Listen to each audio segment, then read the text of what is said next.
একটাই পরিচয়, তার সন্তান। আমি আগেও বলেছি বা সবসময় বলার চেষ্টা করি যে পরিচয় নিয়ে আমার অন্তত পরিচয় নিয়ে অনেক দ্বিধাদ্বন্দ্ব সংশয় অনেক কিছুই ছোটবেলা থেকে কাটিয়েছি, কিন্তু আসলে বুঝতাম না, কিন্তু এখন বুঝি যে যে ঈশ্বর হচ্ছে আমার পিতা, আমি তার সন্তান। এটাই আমার বড় পরিচয়। জাগতিক ভাবে আশা করি যে এখানে যারা উপস্থিত রয়েছেন প্রত্যেকে আমাকে চিনেন জানেন এবং অত্যন্ত ভালোবাসেন স্নেহ করেন। আমি প্রত্যেকের কাছে কৃতজ্ঞ। আমি পিতা ঈশ্বরকে ধন্যবাদ দিই যে তিনি আজকে অপ্রত্যাশিত ভাবে শ্রদ্ধেয় রেভারেন্ড জেরাল্ড রিপন দাস মহোদয়ের মধ্য দিয়ে আমাকে এই সুযোগটি দিয়েছেন। সেই জন্য আমি ঈশ্বরকে ধন্যবাদ দিই, সেই সঙ্গে এভরিডে প্রেয়ার কর্তৃপক্ষের প্রত্যেককে কাছে কৃতজ্ঞতা প্রকাশ করছি। আসলে যখন দাদা গতকাল বলছিলেন যে আপনি প্রচার করেন, তা আমি মনে মনে ভাবছিলাম সবচেয়ে কঠিন কাজটি দেওয়ার আর হলো বা মানুষ খুঁজে পেল না। যদিও আমি দাদাকে বলেছিলাম যে আমি প্রচারক ঠিক করে দিব, কিন্তু তখন ঈশ্বর আমার হৃদয়ে কথা বললেন যে যদিও বা অপ্রত্যাশিত ভাবে হয়তো বা প্রভু চান যে আমি ব্যবহৃত হই, কিন্তু আমি আসলে ওরকম প্রচারিকা না বা ঈশ্বরের বাক্য নিয়ে কথা বলার মতো জ্ঞান প্রজ্ঞা কোনোটাই আমার নাই। তবে আমি বিশ্বাস করি যে প্রভু আমার সহায় আছে। আমি যাই বলি হয়তো বা আপনাদের মতো ওভাবে কথা বলতে পারবো না, কিন্তু আমি আমার মতো আমি যেটুকু বুঝি বা মানে ঈশ্বর আমাকে বোঝার মানে ক্ষমতা দিয়েছেন বা আমাকে আহ প্রজ্ঞা দিয়েছেন, আমি সেটা আপনাদের সামনে তুলে ধরার চেষ্টা করব। আমি আসলে ওভাবে আজকে বিষয় নিয়ে হলো প্রস্তুতি নিতে পারি নাই। কারণ জানি যে অনেকের হয়তো ঈশ্বরের বাক্য প্রচারে একটা তালন্ত রয়েছে, তাদের হলো ওরকম ভাবে হচ্ছে প্রস্তুতি নিতে হয় না। আবার অনেক পালক পুরোহিত আছেন যারা মানে অনেক দিন ধরে প্রভুর রাজ্যে আহ, প্রভুর বাক্যের পরিচর্যা করছেন, তাদের জন্য হলো প্রভুর বাক্য যখন প্রচার করতে যান তখন অবশ্যই একটা প্রস্তুতির প্রয়োজন থাকে। তা আমার সেরকম প্রস্তুতি নাই, কিন্তু আমি উপস্থিত মতে ঈশ্বর আমাকে যে চেতনা দিয়েছেন সেই চেতনা নিয়ে আপনাদের সঙ্গে একটু আলোচনা করতে চাই। আমার ভুল ত্রুটি হলে ক্ষমা সুন্দর দৃষ্টিতে দেখবেন। আমি গতকাল ফেসবুকে একটা স্ট্যাটাস মানে একটা পোস্ট করেছিলাম, যেটাতে মানে প্রথম লাইনে ছিল যে আমার আহ দাদি ছোটবেলা বলতো, নাই কাজ তো খই ভাজ, আর অলস মস্তিষ্ক শয়তানের কারখানা। তো দাদা যখন আমাকে প্রচারের কথা বললেন তো তখন আমি আসলে ওখানে কমেন্টও পড়ছিলাম, এবং আমার যে ছেলে সেও হচ্ছে আমার সামনে এসে সে বলছিল যে তার কোনো কিছুই ভাল লাগে না, তাকে দিয়ে কিছুই হবে না। তা আমি মানে মা হিসেবে যতটুকু পারি তাকে চেষ্টা করি বোঝানোর জন্য। তো আমি তাকে বোঝাচ্ছিলাম, ঠিক সেই সময় ঈশ্বর আমাকে একটা বাক্য দিলেন এবং আমি এর মধ্যে ভাবছিলাম যে কালকে যেহেতু আমাকে রিপনদা বলেছেন প্রচার করতে, আসলে আমি কি বিষয় নিয়ে কথা বলবো।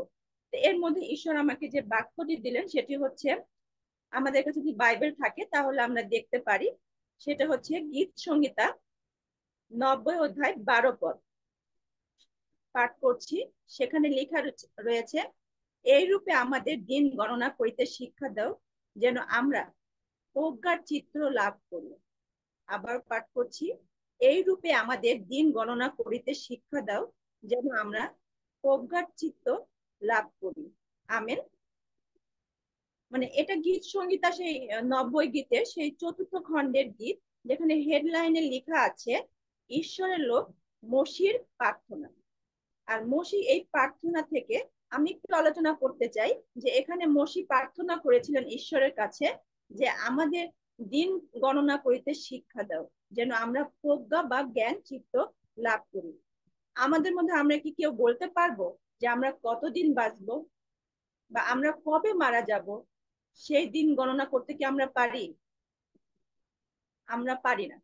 কারণ আমাদের আমাদের কাছে একটা সাক্ষ্য রয়েছে, যেটা আমরা এখানে উপস্থিত মতো অনেকে অনেকে জানি যে আমাদের স্বর্গীয় ফুরকান মুর্শি আঙ্কেল সব সময় বলতেন যে তিনি 120 বছর বাঁচবেন, এবং তার সমবয়সী যারা যেমন আমাদের এখানে শ্রদ্ধেয় পাস্টর শফিন আঙ্কেল রয়েছেন, তারপর আমাদের শ্রদ্ধেয় ডেভিড মোহননাথ আঙ্কেল বা তার সমবয়সী যারা, তাদেরকে সবসময় বলতেন যে আমাদের এখন অনেক সময় রয়েছে, আমরা 120 বছর বাঁচবো। কিন্তু এ কথা বলতে বলতে আমাদের চোখের সামনে সাক্ষ্য হয়ে সে প্রভুর কাছে চলে গেলেন। ঠিক আমি আমার বাবার কথা যদি বলি, আমার আমার বাবা অপ্রত্যাশিত ভাবে সুস্থ সবল মানুষ, সে হচ্ছে হসপিটালে গেলেন আমার বড় মাকে ট্রিটমেন্টের জন্য। এবং সেখানে গিয়ে তার হালকা একটু জ্বর হলো, এবং সে মানে একটু স্বাস্থ্য সচেতন ছিলেন। তো তিনি সেখানে ডাক্তার দেখালেন, এবং ডাক্তার মানে ঠিক জানি না সে ডাক্তারের ভিতর কিভাবে কাজ করেছিল, যে সামান্য জ্বরের কারণে তিনি কিছু টেস্ট তাকে দিয়েছিলেন, এবং সেই টেস্ট গুলো করার পরে দেখা গেল যে আমার বাবার হচ্ছে লাংস ক্যান্সার, এবং তার আর মানে আয়ু আছে 3 মাস, যেটা তিনি জানতেন না। কিন্তু সে 3 মাসের জায়গায় 3.5 মাস জীবিত ছিল। 3.5 মাস পরে তিনি হঠাৎ করে চলে গেলেন। মানে আমরাও কখনো চিন্তা করি নাই, বা সেও কখনো চিন্তা করে নেই। তা আসলে আমরা জানি না যে আমরা কতদিন বাঁচবো, বা আমরা কবে মারা মারা যাব। তাহলে একটু চিন্তা করি, দেখি যে মসি এখানে কি বলতে চেয়েছেন।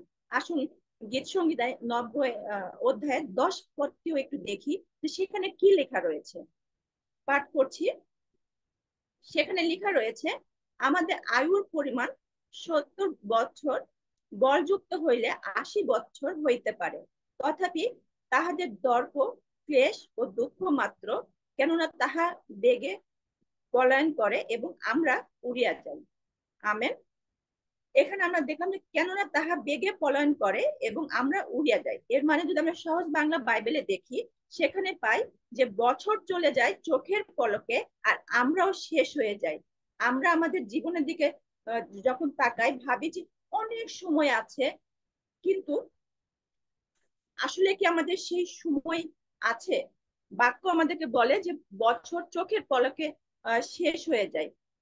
মানে একদিন আমরাও হয়তো এই পৃথিবীতে থেকে চলে যাব, কারণ আমরা কখন কে চলে যাব আমরা জানি না।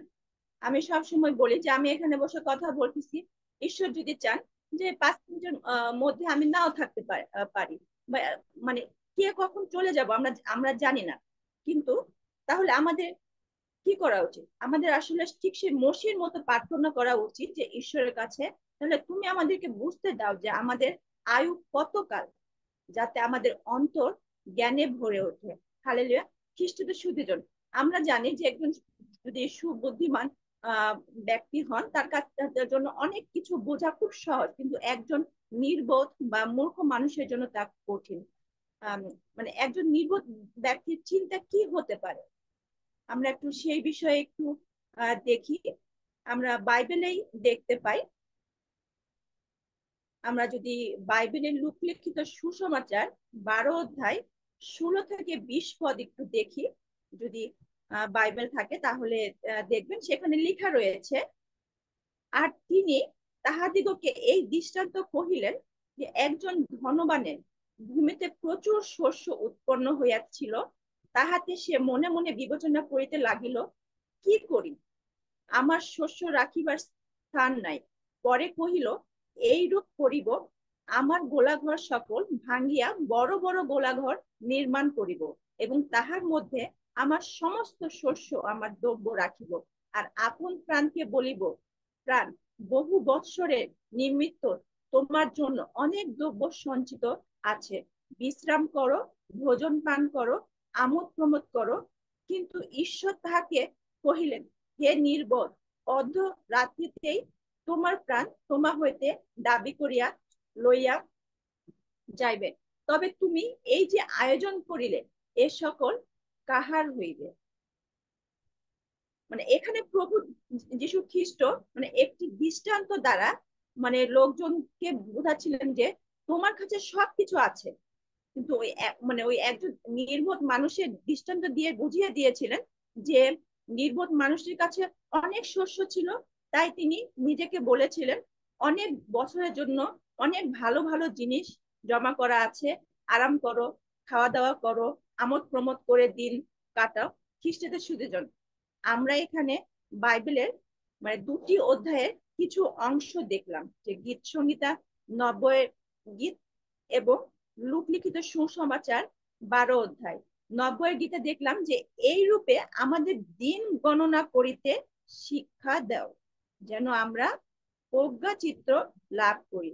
আর লূক লিখিত সুসমাচারে আমরা 12 অধ্যায়ে দেখলাম যে একজন নির্বোধ ব্যক্তি যে দিন গণনা করতে চায় না, আরাম আয়েসে মানে খাওয়া দাওয়া করে আমোদ প্রমোদ করে দিন কাটাতে চায়। আসুন আমরা একটু আমাদেরকে চেক করে দেখি যে আমরা কি মসির মতো প্রার্থনা করি, যে নাকি ওই নির্বোধ লোকের মতো আমরা চিন্তা করি যে আমরা আমাদের সেই খাওয়া দাওয়া আমোদ প্রমোদ আরাম আয়েশ করে যেন আমরা দিন কাটাতে পারি। আমরা আমাদের জীবন দিয়ে কি করছি?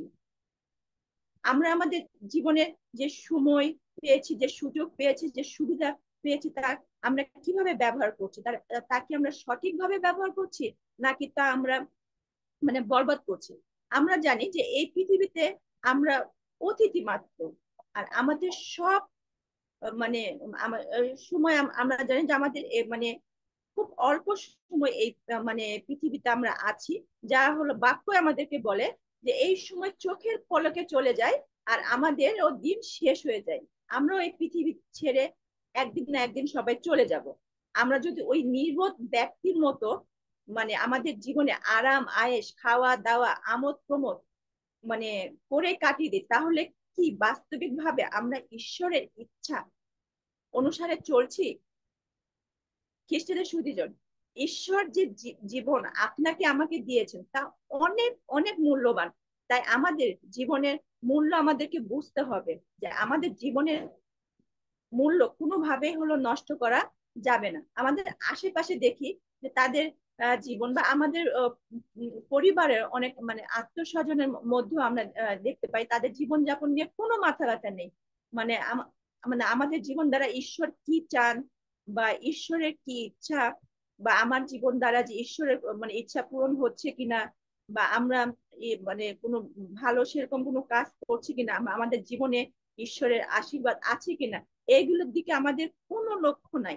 কিন্তু বাইবেল আমাদের, আমরা যদি বাইবেলে দেখি একটি পরিচিত ঘটনা আমরা যদি প্রেরিত পুস্তকে থেকে পাই, সেটা হচ্ছে আমরা তাবিথা বা দরকার নামে একজন শিষ্যার কথা আমরা কিন্তু জানি। আর তার সম্পর্কে বাইবেলে লেখা আছে যে সে ভালো ভালো কাজ করত। সে কি করতো? সে ভালো ভালো কাজ করতো। তিনি একজন শিষ্যা ছিলেন এবং তিনি নানান সৎ ক্রিয়া ও দান কার্যে ব্যাপৃত ছিলেন। তিনি কাপড় সেলাই করে যে টাকা পেতেন সেই টাকা তিনি দরিদ্রদের মধ্যে বা গরিবদের মধ্যে তিনি দিতেন। আর সেই কাপড় সেলাই করার জন্য তার কাছে সেই সময় কি ছিল? সে ছোট্ট একটা সুই বা একটা সুতা বা কাপড়, আর তা দিয়ে কিন্তু তিনি কাপড় তৈরি করতো। হয়তো আমাদের এখনকার মতো হয়তো তার কাছে সেলাই মেশিন ছিল না, তার কাছে সেই কাপড় সেলাই বিভিন্ন বিভিন্ন ডিজাইনের সেই হলো প্রশিক্ষণ ছিল না, তাকে সহযোগিতা করার ওরকম ধরনের হয়তো কোনো মানুষ ছিল না। তার কাছে কি ছিল? সামান্য সেই সুই সুতা আর কাপড় দ্বারা সে কিন্তু তার সেই ছোট্ট ক্যাপাসিটি দ্বারাই কিন্তু সে কাজ করতো, আর মানুষ সেখান থেকে যে আয় হতো তা মানুষকে দান করতো এবং ভালো ভালো কাজ তিনি করতেন। আমরা কিন্তু বাইবেলে দেখতে পাই প্রেরিত পুস্তক 9 অধ্যায় সে 36 থেকে 39 পদে, ওখানে আমরা যদি দেখি তাহলে ওখানে পাবো। এবং তার মৃত্যুর পর লোকেরা তার সেই ভালো ভালো কাজ স্মরণ করেছিলেন। হালেলুয়া। কিন্তু তার মৃত্যুর পর তাকে যখন ধৌত করিয়া কুঠরিতে রাখিয়া দিয়াছিলেন, আর তার চারিপাশে বিধবা মহিলারা দাঁড়াইয়া রোদন বা কান্না করছিলেন, এবং তাবিথা বা দরকা জীবিত অবস্থায় যে সকল বস্ত্র প্রস্তুত করিয়াছিলেন পিতরকে তা দেখাইতে লাগিলেন। মানে এজন্য মানে মানে সেই শিষ্যা তার মানে জীবিত অবস্থায় যে ভালো ভালো কাজ করেছিলেন বা যে দান করেছিলেন, মৃত্যুর পরেও কিন্তু লোকজন তা স্মরণ করছিলেন। আমরা একটু আরেকটি পদ দেখতে চাই, সেটা হচ্ছে ইফিসীয় পুস্তক যদি 2 অধ্যায় 10 পদ দেখি, সেখানে আমাদেরকে স্পষ্ট ভাবে ঈশ্বর আমাদেরকে জানাচ্ছেন যে সেখানে ইফিসীয় পুস্তক 2 অধ্যায় 10 পদে লেখা আছে, কারণ আমরা তাহারই রচনা খ্রিস্ট যিশুতে বিবিধ সৎ ক্রিয়ার নিমিত্ত সৃষ্ট, সেই সকল ঈশ্বর পূর্বে প্রস্তুত করিয়াছিলেন যেন আমরা সেই পথে চলি। আমেন। এখানে আমরা কি কি দেখতে পেলাম? যে ঈশ্বর আমাদের জন্মের পূর্বেই ঠিক করে রেখেছেন যেন আমরা সৎ কাজ করি, যেন আমরা সৎ কাজ করে আমাদের জীবন কাটাই। প্রশ্ন হলো খ্রিস্টানদের সুধীজন, যে ঈশ্বর আপনাকে আমাকে তার যে নিজের হাতে তৈরি করেছেন, ঈশ্বর আপনাকে আমাকে প্রভু যিশুর সঙ্গে যুক্ত করে আমাদেরকে নতুন করে সৃষ্টি করেছেন যাতে আমরা সৎ কাজ করি। আমরা কি সেই সৎ কার্য করছি বা সৎ কার্য করবার ব্যাপারে সিরিয়াস আছি, নাকি আমরা আমাদের জীবনকে নষ্ট করছি, নাকি ঈশ্বরের এই বাক্যের যথার্থ বুঝেও আমরা সেই ভাবে চলছি, বা হয়তো অনেকে সেভাবে আমরা মানে চলছি না। আমাদের জীবন অনেক মূল্যবান, কেননা প্রভু যিশু মানে আমার আপনার জন্য কিন্তু নিজ দেহকে ক্ষত বিক্ষত করেছেন, নিজের রক্ত ঝরিয়েছেন যেন আমি আপনি উদ্ধার পাই। মানে নিজে মৃত্যুবরণ করে আপনাকে আমাকে বাঁচিয়েছেন, কেননা তিনি আমাদেরকে অনেক ভালোবাসেন। আর তিনি আমাদেরকে ভালোবাসেন বলে তিনি নিজ জীবন তিনি দান করেছেন। যে জীবনে আমরা যিশুর কাছ থেকে আমি আপনি পেয়েছি, সেই জীবনে আমরা কি করছি?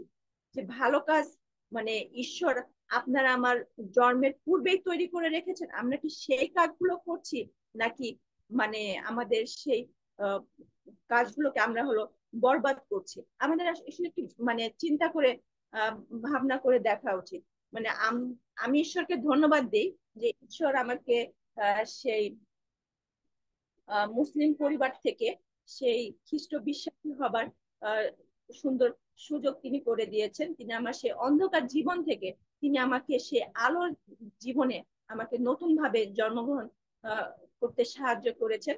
এবং এই নতুন জীবনে ঈশ্বর আমাকে সেই এভরিডে প্রেয়ার গ্রুপের মতো সেই আত্মিক একটি পরিবার দিয়েছেন, এবং অনেক সেই খ্রিস্ট আহ, সেই বিশ্বাসী ভাই বোন দেখে যাদেরকে আমাকে আত্মার আত্মীয় করে দিয়েছেন। আমরা আমাদের মানে আশেপাশে, আমি আমার ব্যক্তিগত ভাবে যখন আমি বলি যে আমার আশেপাশে এমন মানুষজন ছিল। আমি কিছুদিন আগেও হলো এমনি সেই ফেলোশিপের সময় বলছিলাম যে আমি আমার পরিবারে, আমাদের এখানে তো ম্যাক্সো দাদা রয়েছেন, তিনি সবসময় বলেন যে আমি খাবারের ছবি পোস্ট করি। তা আমি সেই প্রসঙ্গে বলছিলাম যে একটা সময় ছিল যে আমার টেবিল ভরা খাবার ছিল, কিন্তু আমি যেসব মানুষদেরকে সেসব খাবার খাওয়াতাম, কিন্তু তার মধ্য দিয়ে আমার একটা ওরকম আত্মতৃপ্তি ছিল না। কিন্তু এখনো আমার হয়তো মাঝে মাঝে আমার টেবিলে সেই পরিমাণ খাবার সাজানো থাকে, কিন্তু এখন সেই খাবারগুলো সাজানো থাকে হয়তো বা কোনো প্রার্থনা সভা হলে বা ঈশ্বরের সন্তানরা যদি আমার গৃহে আসে, তখন সেই খাবারগুলো সাজিয়ে তাদেরকে খাওয়াই যে আত্মতৃপ্তি পাই, সেটা আমি আগে কখনো মানে পেতাম না। ঠিক আমার আশেপাশে এমন কিছু, বা আমাদের আশেপাশে এমন কিছু সঙ্গ আমাদের আছে, বা এমন কিছু সম্পর্ক আছে যারা আমাদেরকে সব সময় মানে ভুল কাজ করতে বা ভুল পথে পরিচালিত করতে সব সময় আমাদেরকে উৎসাহ প্রদান করে থাকে। তা আমি এই দিক থেকে ঈশ্বরকে ধন্যবাদ দিই যে ঈশ্বর আমাকে সুন্দর একটি আত্মিক পরিবার দিয়েছেন। পরিবারে যে সদস্য রয়েছে তাদের মধ্য দিয়ে আমি প্রতিনিয়ত নিজেকে ঈশ্বরের পথে একটু হলেও এগিয়ে নিয়ে যেতে পারছি। মানে আমরা যদি আমাদের আশেপাশে দেখি যে আমরা অনেকে অনেক ভাবে হলো আহ নেশায় আসক্ত গ্রস্ত মানুষ আছি। মানে যে শুধুমাত্র নেশা জাতীয় দ্রব্য মানে খেলেই যে মানে নেশায় আসক্ত হয় তা না। এছাড়া আমাদের জীবনে অনেক ধরনের নেশা রয়েছে। আমরা হয়তো অনেকে ইন্টারনেটে আসক্ত, হয়তো অনেকে আমরা মহিলারা আছি, যেমন আমি ছিলাম আগে, হয়তো অনেক টিভি খুলে সিরিয়াল দেখতাম, মানে সিরিয়ালের একটা আসক্ত রয়েছে। হয়তো আমরা অপরের সমালোচনা করতে করার মধ্যে দিয়ে আসক্ত, অনেকে অন্য মানুষের ক্ষতি করার মধ্যে দিয়ে আসক্ত, বা অনেকে অনেক ধরনের নেশাদ্রব্য মানে মানে রয়েছে, আমাদের আসক্তি রয়েছে ইত্যাদিতে। নেশার আসক্ত হয়ে আমরা আমাদের জীবনকে সে ভুল পথে আমরা পরিচালিত করছি। আর আমাদের জীবনে কিন্তু আমি আগেও বলেছি, আমরা জানি যে আমাদের জীবন অনেক মূল্যবান। আর আমরা আমাদের জীবনকে সে মানে কাজে লাগাই, সময়কে কাজে লাগাই যেন সৎ ক্রিয়া আমরা করতে পারি, আমরা ভালো কাজ করতে পারি, আমাদের মৃত্যুর পরেও যেন লোকজন আমাদেরকে মনে রাখে যে না, এই মানে মহিলাটা বা এই পুরুষ লোকটি বা এই অমুকের পিতা বা অমুকের মাতা, অমুকের ভাই, অমুকের বা অমুক পুরোহিত বা অমুক পালক এই কাজটি করে করে গিয়েছে, তার জীবন দ্বারা প্রভু এইভাবে গৌরবান্বিত হয়েছেন, বা এর মধ্য দিয়ে এই ভালো কাজটি হয়েছে। এরকম কথা যেন মানে লোকজন বলতে পারে, আমরা যেন সেদিকে একটু সচেষ্ট হই। আমরা অনেকে আছি বা আমরা অনেকে ভাবি যে আমাকে দিয়ে কিছুই হবে না, বা আমার কোনো বুদ্ধি নেই, আমার কোনো যোগ্যতা নেই, আমার কোনো দক্ষতা নেই। এইসব চিন্তা করে অনেক সময় আমরা পিছিয়ে যাই। এইসব ভুল চিন্তা করে আমরা আমাদেরকে বরবাদ করছি। খ্রিস্টীয় সুধীজন, কাল কিন্তু সংকট, মানে সংকটের। তাই সময় এসেছে নিজেদেরকে পরিবর্তন করার। খারাপ সঙ্গ ছেড়ে দেওয়া, খারাপ অভ্যাস ছেড়ে দেওয়া, খারাপ নেশায় আসক্ত থেকে নিজেকে পরিবর্তন করা, খারাপ চিন্তা ভাবনা থেকে নিজেকে বের করা, খারাপ বন্ধুত্ব বা খারাপ সম্পর্ক থেকে বের হয়ে আসা। কেননা আমাদের জীবন অনেক মূল্যবান। আর আমরা জাগতিকতায় গা ভাসিয়ে আমাদের সেই মূল্যবান সময় আমরা অনেক সময় নষ্ট করে ফেলি। তাই আসুন ঈশ্বরের কাছে আমরা প্রার্থনা করি, ঈশ্বর আমাদেরকে যেন সেই মসির মতো মানে প্রার্থনা করতে আমরা যেন করি যে আমাদের আয়ু অল্পকাল বা সময়, মানে মানে কত অল্প, যে আমরা আমাদের সময়কে, আমাদের জীবনকে আমরা যেন সেই সঠিকভাবে আমরা যেন প্রয়োগ করতে পারি। আমরা যেন আমাদের সেই জীবনকে আমরা হেলাই ফেলাই যেন নষ্ট না করি। এবং আমাদের মধ্যে আমরা অনেকে আছি, আমরা আমাদের সময়কে সঠিকভাবে প্রয়োগ করি না। আমরা আমাদের দিকে যদি তাকাই বা আমাদের সন্তানদের দিকে যদি তাকাই, আমাদের আত্মীয় স্বজনের দিকে যদি তাকাই, তাহলে আমরা দেখতে পাবো যে অনেকে অনেক ভাবে আমরা আমাদের সময়কে নষ্ট করছি। আমার আমার আমার আমার- আমি আমার ছেলের কথা বলি। আমার ছেলের বয়স অলরেডি হলো 32 বছর বয়স হয়ে গেছে। তার মানে ম্যাক্সিমাম সময় মনে তার মানে কেটেছে ইন্টারনেটে, সে হলো গেম খেলে। আমি গতকাল তাকে বুঝাচ্ছিলাম যে তুমি তোমার সময়টা অযথা নষ্ট করলে ইন্টারনেটে গেম খেলে খেলে। ঠিক সেরকম ভাবে সে অনেকে হয়তো সে মুভি দেখছে, চ্যাটিং করছে, মানে ফানি ভিডিও দেখছে, সংবাদ দেখছে, মানে হয়তো ঘুমিয়ে ঘুমিয়ে বা অযথা গল্পে আড্ডায় সমালোচনায় সময় নষ্ট করছে। যদি আমরা আমাদের মানে জীবনকে যদি আমরা ইম্পর্টেন্ট ভাবি, তাহলে জরুরি ভাবে আমাদের সময়ের দিকে সচেতন হওয়াটা খুবই প্রয়োজন। আমরা মানে সারাদিন কতক্ষণ সময় আমরা ঈশ্বরকে দিই?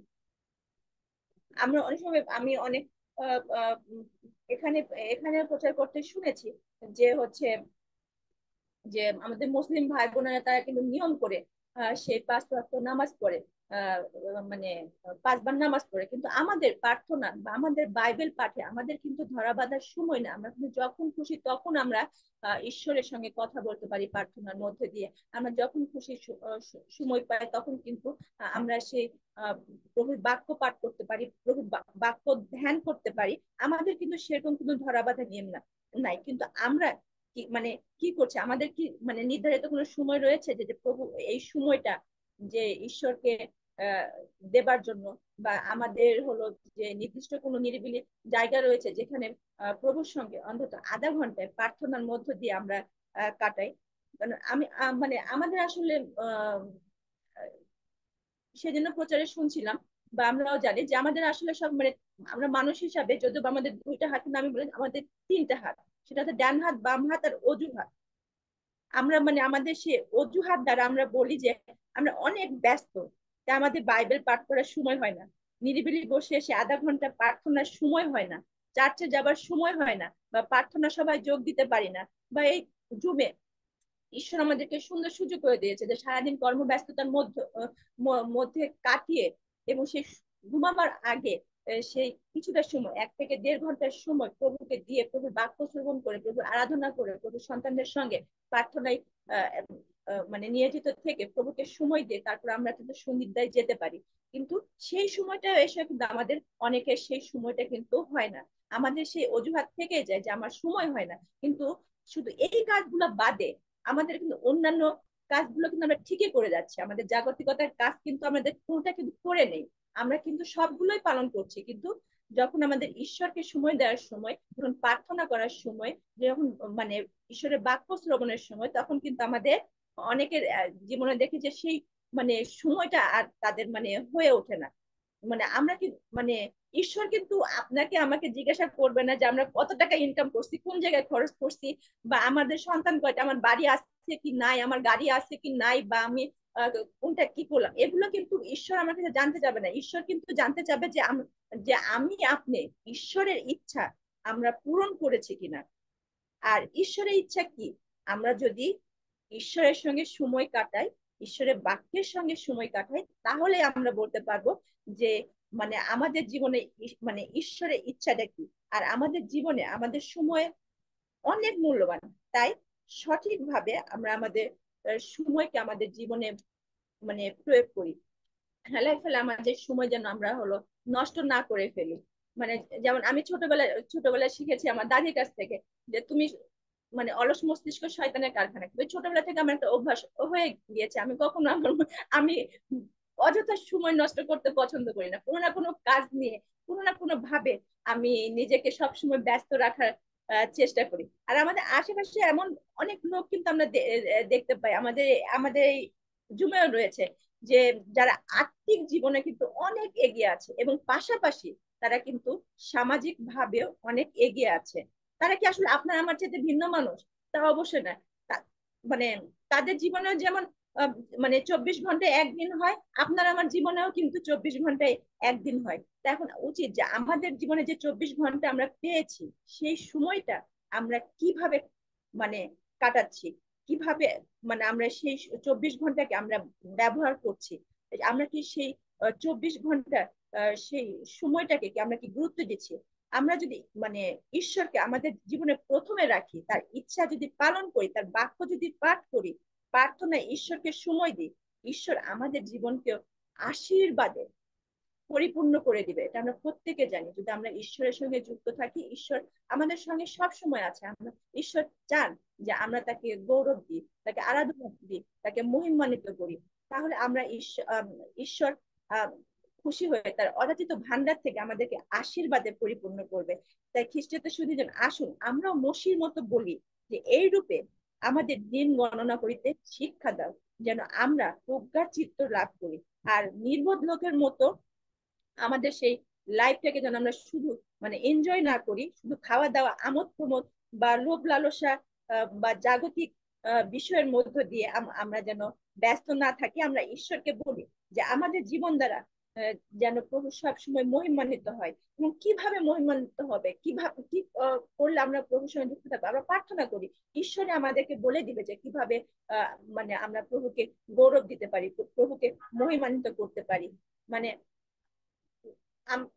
আপনারা জানেন যে হচ্ছে আমার নিজের কোনো সন্তান নেই, কিন্তু ঈশ্বর দুটি সন্তান দিয়েছে আমাকে আর্থিক ভাবে আহ তাদেরকে দেখাশোনা করার জন্য। কিন্তু আমি সর্বদা চেষ্টা করি। আমি ছোট্ট একটু করে বলতে চাই যে আমার আমার যে আমাদের যে মেয়ে এঞ্জেল, আপনারা হয়তো অনেকে তাকে চিনেন। কিন্তু তাকে তাকে যখন প্রথম মানে চার্চে তাকে গান গাওয়ার জন্য, ওয়ার্শিপ করার জন্য তাকে আমরা পুশ করলাম, তাকে অনুরোধ মানে অনুরোধ করার মতো মানে করলাম, সে কিছুতেই যাবে না। কিন্তু তাকে মানে আমরা সেভাবে চেষ্টা চেষ্টা করলাম, আমরা প্রার্থনা করলাম যে সে যেন চার্চ ঘেঁষা হয়, সে যেন সে ইউথদের সঙ্গে সময় কাটায়। কিন্তু ঈশ্বর আশ্চর্য ভাবে তাকে সুন্দর ভাবে কিন্তু এখন আমাদের সেই চার্চের ওয়ার্শিপে ব্যবহার করছে। সে ইউথের দের সঙ্গে যুক্ত রয়েছে, বিভিন্ন কার্যক্রমের সঙ্গে যুক্ত যুক্ত রয়েছে। কিন্তু একটা সময় যে প্রথম দিন সে গান গাচ্ছিল, সে মানে হাতটা বাঁকা করে শক্ত করে ধরে সে হলো গান করছিল, এবং পরে এসে বলে মাম্মি আমাকে দিয়ে সব হবে না। হ্যাঁ, এখন সে বলে যে এবং হলো অনেকে বলে যে আমাদের চেষ্টা, আমাদের প্রার্থনায় সে সন্তান আজকে প্রভুকে সময় দিচ্ছে। ঠিক সেভাবে আমরা যদি পিতামাতা হয়ে যদি আমাদের সন্তানদেরকে আমরা সুশিক্ষা দিই, আমরা আমরা যদি আমাদের সন্তানদেরকে সেভাবে মানে আহ লালন পালন করি, তাহলে আমাদের সন্তানদেরকে দেখেও কিন্তু লোকেরা বলবে যে বাবা মার সে উত্তম শিক্ষা সন্তানদের জীবনের রয়েছে। তাই আসুন আমরা আমাদের সেই আমরা তাদের প্রতি সেই ইনভেস্ট করি, বা মানে আমরা আমাদের হলো সেই বিভিন্ন সেই আসক্ত থেকে, আমাদের প্রতিবন্ধকতা থেকে আমরা বের হয়ে আসি, এবং আমাদের যে সময়, যে সুন্দর সুযোগ পিতা ঈশ্বর দিয়েছে, তা যেন আমরা কাজে লাগে, সেটা যেন হেলাই ফেলাই শেষ না করি। কারণ আমাদের মানে ঈশ্বরের বাক্য বলে যে আমাদের সময় খুব অল্প, মানে চোখের পলকেই সেটা চলে যায়। আর আমরা মানে আমরাও চলে যাব। তা আমরা যে সুন্দর একটি জীবন পিতা ঈশ্বর আমাদেরকে দিয়েছেন, সেই জীবনটাকে আমরা ভালো কাজে লাগাই, ভালো কাজ করি, যেন আমাদের মৃত্যুর পরে লোকজন আমাদেরকে স্মরণ করে। আমার আসলে ওরকম কোনো যোগ্যতা নাই ঈশ্বরের বাক্য নিয়ে কথা বলা, কিন্তু ঈশ্বর তার বাক্যের মধ্যে দিয়ে যে চেতনা আমাকে দিয়েছে সেটি আপনাদের সামনে তুলে ধরার চেষ্টা করলাম। ছোট্ট প্রার্থনা করতে চাই। সর্বশক্তিমান পিতা ঈশ্বর, তোমার ধন্যবাদ করি, তোমার গৌরব করি, তোমার প্রশংসা করি পিতা গো। ও পিতা, আমার কোনো যোগ্যতা নেই, আমি নগ্ন প্রভু গো, কিন্তু তুমি আমাকে আজ তোমার সন্তানদের মধ্যে দিয়ে ব্যবহার করেছো প্রভু গো। তোমার সেই বাক্যের মধ্যে দিয়ে তুমি যে শিক্ষা দিতে চেয়েছো প্রভু গো, আমার কোনো কথা না প্রভু গো, তুমি আমার মুখকে ব্যবহার করেছো প্রভু গো, এই জন্য কৃতজ্ঞ তোমার ধন্যবাদ দিই প্রভু গো। সেই বাক্যের আলোকে প্রভু গো তোমার সন্তানদেরকে তুমি আশীর্বাদ দান করো প্রভু গো। আমরা যেন আমাদের জীবনে আমরা যেন মসির মতো বলতে পারি প্রভু গো, যে আমাদেরকে সেই দিন গণনা করতে শিক্ষা দাও, যেন আমরা প্রজ্ঞার চিত্তে লাভ করি প্রভু গো। আমরা এই জগতে কতদিন আছি প্রভু গো, আমরা কেউ জানি না প্রভু গো, তুমি যতদিন তুমি আমাদের জীবনে লিখে রেখেছো প্রভু গো, সেই প্রতিটা দিন যেন প্রভু আমরা তোমাকে গৌরব দিতে পারি, তোমাকে মহিমান্বিত দিতে করতে পারি। তো আমরা যেন আমাদের জীবনে জন্মের পূর্বে যে আমাদের জন্য যে সৎকর্ম তুমি আমাদের লিখে রেখেছো প্রভু, আমরা যে সেই সৎকর্ম করতে পারি প্রভু, যার মধ্যে দিয়ে তুমি সর্বদা গৌরবান্বিত, সেবিত, পূজিত, মহিমান্বিত হও প্রভু। তুমি আমাদেরকে সে বোঝার ক্ষমতা দাও প্রভু। আমরা যেন সর্বদা তোমার সঙ্গে যুক্ত থাকি, তোমার বাক্যের বাধ্য থাকি এবং তোমাকে সময় দিই প্রভু। তুমি আমাদেরকে আজকে এই সুন্দর সুযোগ দিয়েছিলে আমাদের জীবনে প্রভু, এই জন্য একবার কৃতজ্ঞ ধন্যবাদ দিই প্রভু। আমার অযোগ্যতা তুমি ক্ষমা করো প্রভু। এই বিনতি প্রার্থনা আমাদের দান করতে মুক্তিদাতা প্রভু যীশু খ্রিস্ট তোমার নামে চাই, তুমি শ্রবণ কার্য করো। আমেন। সবাইকে মানবে। ইমানুয়েল।